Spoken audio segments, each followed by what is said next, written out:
Howdy, everyone. Are you a diehard movie fan who can't get enough of your favorite films? Then we have just the thing for you. Go to moviesbyminutes.com, the ultimate destination for movie enthusiasts like you. Moviesbyminutes.com is the hub for all things movies, but with a unique twist. Instead of watching a film in one sitting, you can dive deep into your favorite movies 1 minute at a time. It's like getting an exclusive behind the scenes pass to your most beloved movies, and we break down iconic movies into bite sized episodes where our hosts dissect and discuss each minute of cinematic magic.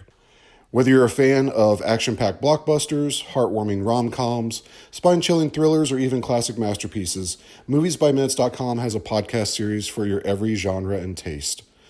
Get ready to enhance your movie watching experience like never before. MoviesByMinutes.com. It's like having a front row seat to the magic of the silver screen, 1 minute at a time. Don't miss out on this cinematic adventure, folks. Visit MoviesByMinutes.com today and unlock a whole new dimension of movie appreciation. Howdy, everyone.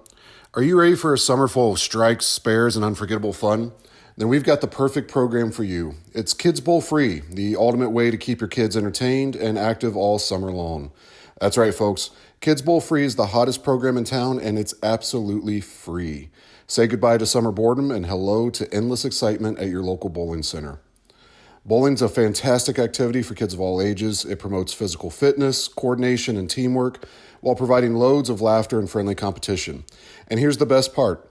With Kids Bowl Free, your little ones can bowl 2 free games every day all summer. Can you believe it? 2 games every day, absolutely free. That's an unbeatable deal, and it's a chance for your kids to sharpen their bowling skills, spend quality time with friends and family, and make some amazing memories. Plus, did I mention, it's all for free. So parents, why wait? Visit kidsbowlfree.com today and sign up for this summer's most talked about program. It's quick, easy, and did we mention it's free?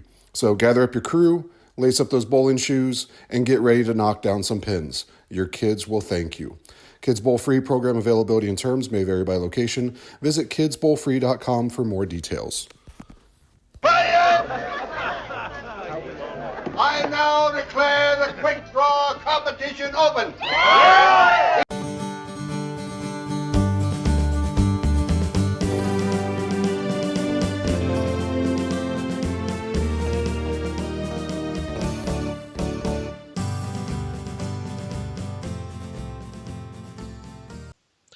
Hello, I'm Robert T. Smith, host of Support Your Local Podcast.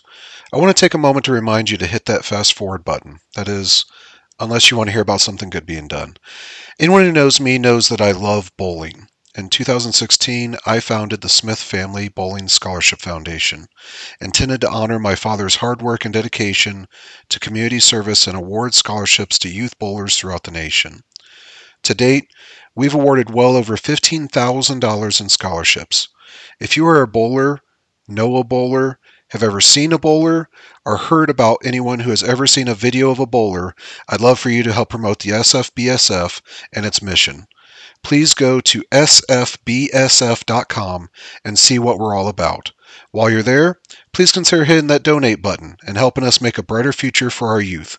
Again, that's sfbsf.com. Thank you for your time. And this episode is brought to you by Dye Real Estate and Land Company. They are the real estate agents based in Northwest Ohio that are the go-to company for people who enjoy the rural lifestyle and are looking to buy and sell some property. The whole team is amazing. I've used them in the past. I'm partial to Jaylene myself for obvious reasons, but they're all there for you whenever you need them. If you're in the market, just drop them a line at info@dyerealestate.com. That's info@dyerealestate.com. And don't forget to tell them Support Your Local Podcast sent you. I now declare the quick draw competition open.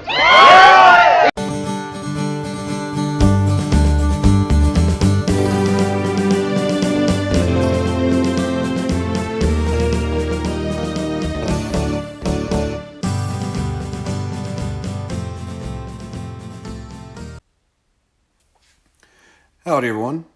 Pull up a chair, kick up your boots, take a sip on a nice cold whiskey.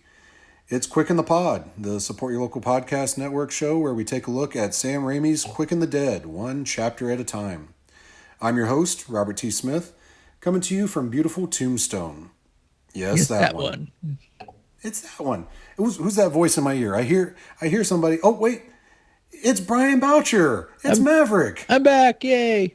Welcome back, sir. So you got to start us off, and here we are getting ready to end it. We are at our final chapter before the credits, chapter 28, Laws Back in Town. Brian Boucher, please take a second. Let's know who you are, sir.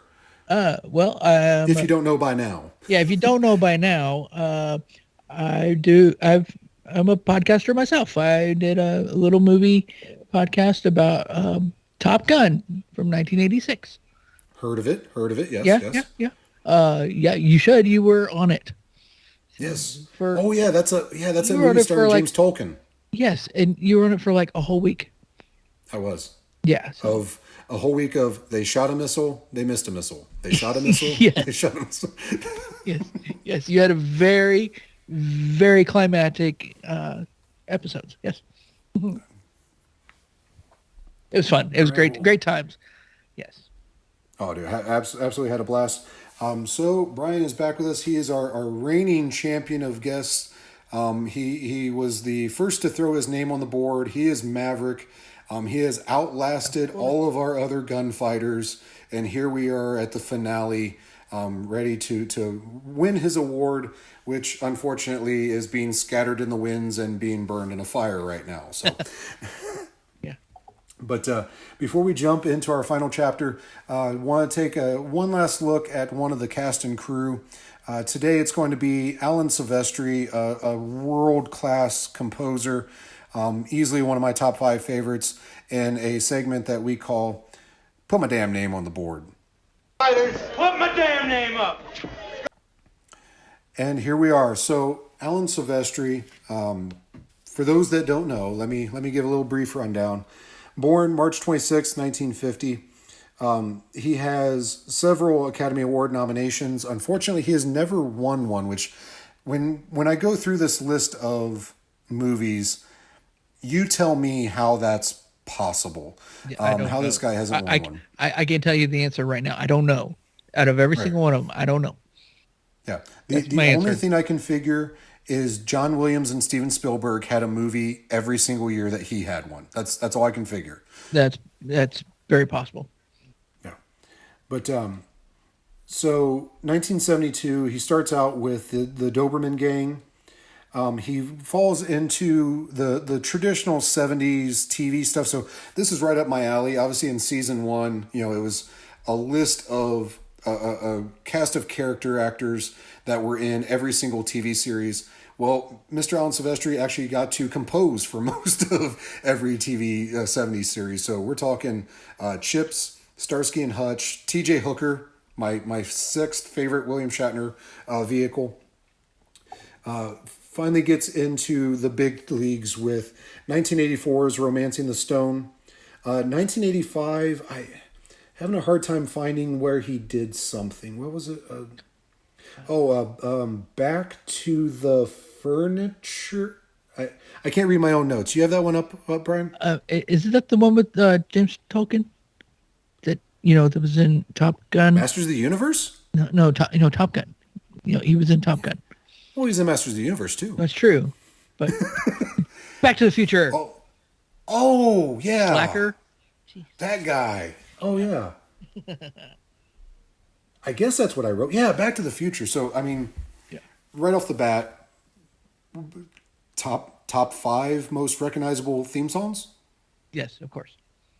I mean, I'm talking to, in all fairness, I'm talking to a giant Back to the Future fan and aficionado here. Yes, definitely. 1986, Chuck Norris vehicle Delta Force. 1986 as well, Amazing Stories. 1987, Predator. I honestly did not know that Alan Silvestri did the score for the Predator series. That was kind of my fun fact find when I was IMDbing today. But does Predator. 1987 as well. He does Overboard with Kurt Russell and Goldie Hawn. 1988, Who Framed Roger Rabbit? Another one of the classic scores of all time. Yep.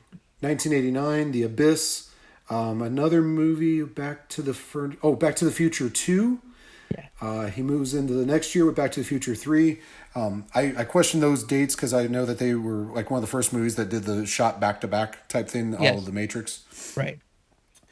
1990, Young Guns 2 and Predator 2. So he's definitely getting into sequel territory, but it's the sequels of the things that he already did. Right. Right. But Back to the Future 3 and Young Guns 2, also Westerns. Yes, absolutely. 1991, I just had to throw this one in there. Dutch. So I need to say, hi, Josh Clark. Yes, I mentioned Dutch. You're welcome. 1991 as well, Father of the Bride. 1992, Stop or My Mom Will Shoot. Is this his Suburban Commando? It could be. In an alternative universe, so many people, Suburban Commando was their last hurrah from season 1 with Support Your Local Sheriff. In an alternate universe, unfortunately, Alan Silvestri dies right after Stop or Your Mom Will Shoot, and that's what he's left with. Oh, that'd be terrible. So thankfully, we do not live in that multiverse. Right. But 1992, check this out. So you want to talk about a man that's working. Yeah. Stop or My Mom Will Shoot, Fern Gully, Death Becomes Her, which I need to do as a podcast someday. I love that movie. Yeah. Bodyguard, and then another Chuck Norris vehicle, Sidekicks. Yeah.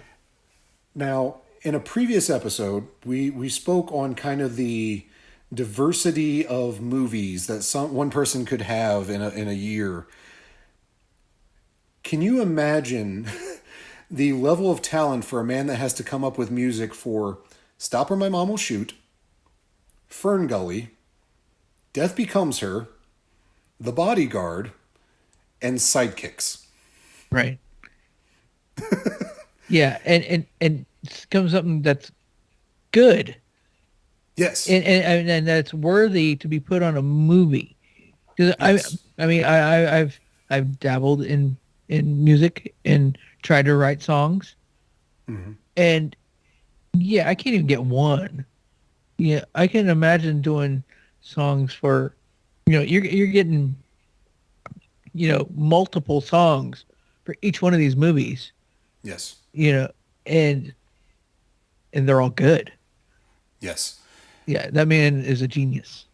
Yes, absolutely. So you look at like even John Williams, like John Williams does amazing. He is the guy. I mean, that's Right, the yeah. pinnacle. Of course. But there is that knock on him from time to time that all of his stuff, like it sounds like a John Williams score.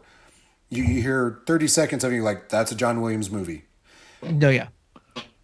I don't know that you can make that with this broad of set of movies. So like he has to be coming up with something completely unique every time to speak to what you're saying.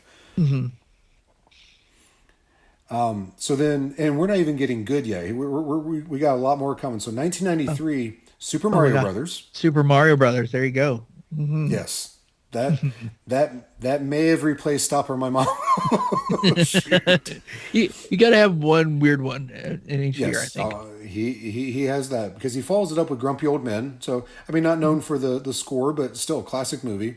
Right. 1994, we finally get Academy Award nominee for Forrest Gump. 1995, we finally get our foray into The Quick and the Dead. And anybody that hasn't watched the movie or heard the main theme of this movie, like it is a very catching theme. Like it drives home the Western feel, but has an action tone to it. Like I can believe the man that made that also made the sounds to The Predator or other action movies like that. Follows up Quick and the Dead with Judge Dredd. 2000 Castaway. So we have getting some vibes from Tom Hanks. He's followed the path of Sylvester Stallone. He's following along with Tom Hanks. So apparently a lot of these people they are liking him and they're reusing him in his movies. So apparently he kind of knows what he's doing. Yeah. Yeah. 2001 we have The Mexican. We also have The Mummy Returns. 2003 Lilo and Stitch. Followed by Laura Croft, Tomb Raider, The Cradle of Life. 2004, Polar Express, which is where he got his other Academy Award nomination. 2006, Night at the Museum. 2007, Beowulf. 2009, Christmas Carol, the Jim Carrey weird CGI one. So going through this, I mean, he is Bob Zemeckis's John Williams to Steven Spielberg. Right. Exactly. Yeah, I mean, I think this is literally every single one of his movies. And then 2011, the fun where it begins with me outside of the ones from there, Captain America, the first Avenger. And then he is the man that made the now classic Avengers themes for Avengers and Infinity War and Endgame. So when you get that pulse pounding, like I put on that theme just to go work out from time to time. Like it's got that vibe where it makes you feel like a superhero. So definitely one of the classics with him. And then 2018, he returns back to some of his roots and he does The Predator. So yeah, he's definitely, he's attached to some of the bigger movie franchises of the past 40 years. Yeah. He also did Ready Player One with Steven Spielberg. Yes, he did that too as well. Yes. Yeah. So I mean, he's worked with all the big ones. So Back to the Future aside, obviously that's a gimme. What give me your rundown. What's your Alan Silvestri playlist? Oh, definitely Forrest Gump, Captain America, Avengers, definitely. Those are what stick out in my mind. You know, that I could if you could probably play one and I could probably tell you which movie it came from. You know, so yeah. But I noticed also that's not, it's not on his IMDb page, but Back to the Future the musical, he has also done that too. And The Ride, don't forget The Ride. And The Ride, yes, of course. Oh, and he did a Tomb Raider the Ride, which is at Kings Island in Ohio. So Nice. yeah, and I've been on it. So yeah. Shout out to my home away from home. I miss you, Yeah, Ohio. and I won't blame you for nothing either. I mean, you're from Indiana, so I wouldn't put it past you. Touche. But yes, so a great deep dive. When you're done listening to this episode, go back, listen to all of Brian's episodes in Top Gun Minute. Go back and listen to all Support Your Local Sheriff. But then after that, go on YouTube and just search Alan Silvestri playlist and just zone out for a couple hours. I guarantee you, you're going to recognize half of them. They're going to be a part of your childhood or your growing up in your movie experience. You're going to recognize it. But two, it's going to get you in a mental zone. It's just something that you can really zone out and get a ton accomplished, especially when your pulse gets running for the Avengers or the Back to the Future stuff. Yeah, I mean that man.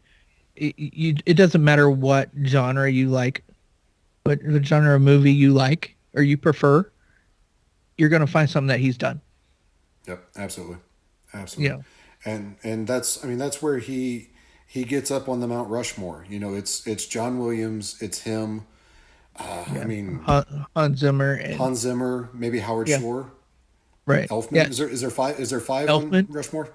There's 4, but that's okay. We can put Elfman up there. I'm okay with that. He's a smaller guy. We'll put him kind of in between them. Yeah, he can be where Teddy Roosevelt's at. Yeah, that's There fine. you go. I like that. We'll In the go put him in the corner. Yeah, nobody puts Elfman in the corner. But yeah, that's been our deep dive into Alan Silvestri and the segment that we like to call "Put My Damn Name on the Board." Add my name to the list. All right, Brian, let's march to the finale. Let's get this going. We are here for chapter 28, Laws Back in Town. So we start what is our final chapter of actual footage with the lady still standing over Herod. Court's in the background and he's watching the whole scene unfold. And she reaches down and she pulls up the marshal badge out of the ground and she turns and throws it at Court. And you take a second, the look on Court's face, are they trying to make a second thought of like, is she getting ready to face him now? Oh, I never thought about it that way. Like he's just kind of looking at her sheepishly, but like hawk-eyed at the same time. Like he's ready to draw. Yeah, it's true. Maybe, do you not think that maybe she might have told him what had happened to her father? You know, Maybe. before they had this whole, they concocted this plan. That could be. It's every time I see it, I'm just kind of curious on there because I also wonder. So she throws the badge at him, and I had in my notes here past couple times I've watched this. He's looking at her like almost, is that her MO? Like, does she just go from town to town and she throws this marshal badge at somebody that she says killed her dad, and then kill them and then go on? Like, is it like Memento? Like, is this right. the name that he's looking like? You're him. That's funny. Yeah, I could see that. Because I mean, realistically, no spoiler, but like she splits. Yeah, yeah. That's just her shtick. She just rides into town, cleans it up, and leaves. Yeah, and makes her love interest the new marshal. I'm just saying. It's possible. So, I'm not entirely sure how electing an officer of the peace works in this town. How valid is it that she gets to just throw the badge at him and say, "Well, you're the law now, dog." Yeah. Oh yeah. By the way, we destroyed your town, but you could be the cop. You could be the marshal, but yeah, your town is shit. Yeah. So And and you knew this was going to happen. Yeah, he was a part of the actual plan for this to work, and so like, yeah, I don't there's so many questions I'm left with as we're finishing with this town. Yeah, like everybody in this town, stuff started blowing up, and they were all like, oh, and freaking out and like trying to run away, but then now they're all like, yay, Right. they're all like, left. yeah, she blew up our shit, now she's gone. Great. Yeah. And I guess that's but the villain's dead, so the villain is dead. The bad guy died, so the movie has to end, and everybody lived happily ever after. Yeah, and literally a literal hole through his body. Yes. Two. We get the pinprick hole and then the eye, but yeah. So I have to go back to this bullshit election of Court. So she's the daughter of the marshal. So by throwing the marshal badge at Court, does that give her the power to essentially knight him as the new, like, is this like a monarchy type thing where by being the daughter she gets to do, like, is she the watery tart just lofting scimitars at people, or and like there's only good people left, so in theory Court's not going to have a hard time getting elected. I don't think that that's the issue, right? But not giving them the, like, what if Pat Hingle wanted to run? Right. Yeah. Like now that Herod's gone, like he's a local businessman. Mm-hmm. He has lots of connections. He has the booze. Yeah. And depending on how our theory ends up, I mean, this is our last chance to really talk about, like, he may have all the prostitutes that can sway the voters. This is true.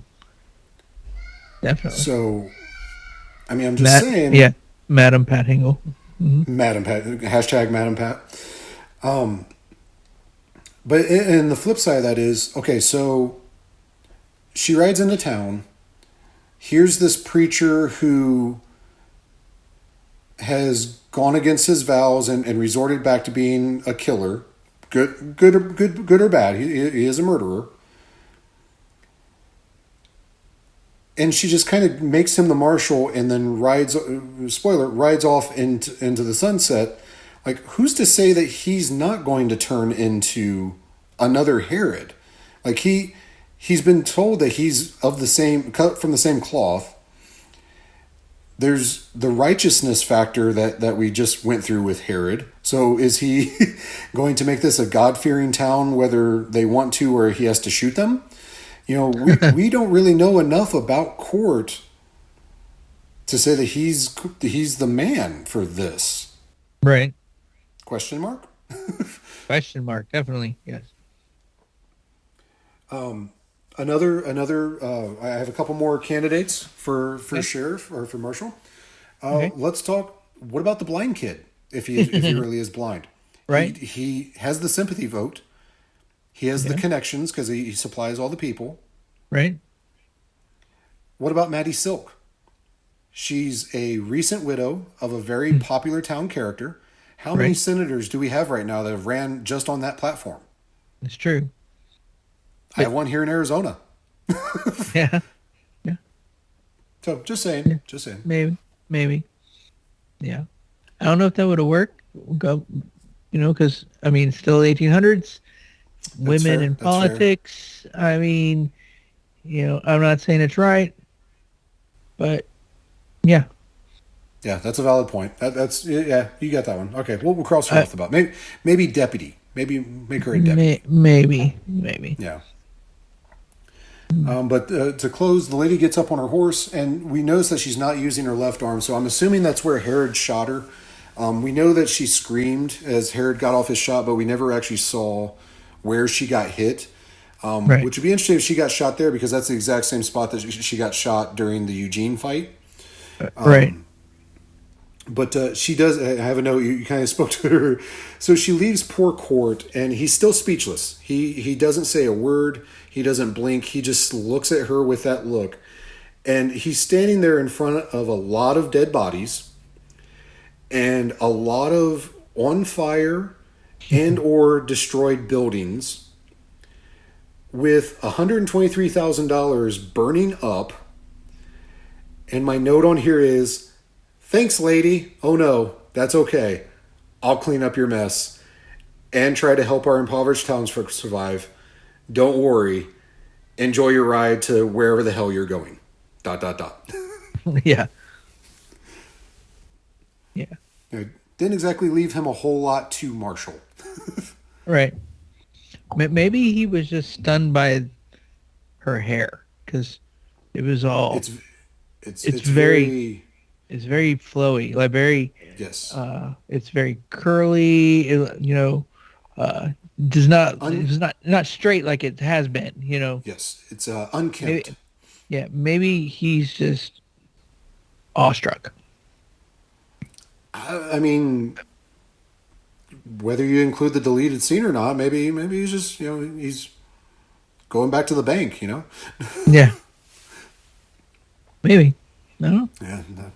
We end our scene with the end of our scene. That's kind of it. The screen fades to black, and we are done with our movie. We've got some credits to go through next week. But tell me, Brian, now that we are at the end, what do you think of your revisit to The Quick and the Dead? Oh, it's great. I love it. I'm so thankful that you let me come on, and all these hundreds of episodes. I've lost count. So many episodes. We threw deleted scenes back in the movie just so we could have you on. Oh, thanks. Yeah. No, it's great. Like I said before, this movie has a great cast. So many different, big stars that was in this movie, and it's a simple story, but they made a story out of it, and it wasn't like the spaghetti westerns back, it's just all kinds of stupid comedy. There was a little bit of comedy, but it was more about the story, and it flowed. and it was Absolutely. exciting, and the cinematography was great on this movie. So, Easy for you to say. well, You just yeah. said that to rub that in my face. Well, to Okay, be all fair, it's a director different of meaning. photography. Because it's a different meaning if you say the DP on this movie was excellent. So, Yeah, right. Yeah. So, but yeah, I like this movie. It does it doesn't get the credit that it should get, or it should have gotten back in the day. absolutely. Yeah, But it was definitely discovered later. This is one of those perfect yes, 1990 DVD movies. yeah, yeah. So, but I appreciate you having me on here. So, Oh no! Anytime, I'm thankful for you having here. Before we close with you, let's follow up. Do you stand by your fuck Mary kill? of course, No changes. no changes. Fucking the lady, marrying John Herod, and then killing Eugene because he's a gross bastard. Fair enough. Fair enough. Yeah, and especially if the lady, kills John Herod, then it's a win-win. You know, I didn't think about it that way. Yeah, She literally just blew up most of your inheritance. true. Fair enough. Fair enough. All right. On that Yeah. note, Brian, where can we find you? And after that, if you want to just take a moment and kind of point people in the direction of an organization or a charity or something that maybe you're really involved in. Well, I did Top Gun Minute, which is about a little movie from 1986 called Top Gun. It has a character named Maverick, not James Garner, and not myself, Tom Cruise. So He's pretty good. yeah, he's all right. So yeah, check that out on any podcatcher. I am in the works with Dude, Where's My Car? Doing that movie. Dude. Sweet. So yeah, I'm working on that one. It's called Dude, Where's My Minutes? And it should be coming out in the spring of 2022, 2023. Awesome. So yeah. And with the little charity thing, I'm not affiliated with any specific charity. So I'm going to push this one back to you for your little youth bowling thing. Oh, thank you, man. That's It's awesome. great. So, Brian's being very humble. Obviously, he's spoken in previous episode. A big proponent for any children's charities. Anything that has to do with the kids, he's all in for. So don't let him humble brag his way out of that one. But yes, if you did want to look for us, obviously the SFBSF, that information is always in our show notes. I'll link some other things for Brian, and in his honor, I'll put some stuff out there for him. But Brian, thank you once again for being our Hall of Famer guest. Next season, we'll be having that announcement here soon of what we'll be doing. But obviously, always, you're welcome on any movie, any topic that we're doing those on. Always glad to have you. Until we meet again, folks. I will be back next week with our credits and our end scene. But until then, I thank you for your time. As always, please support your local podcast.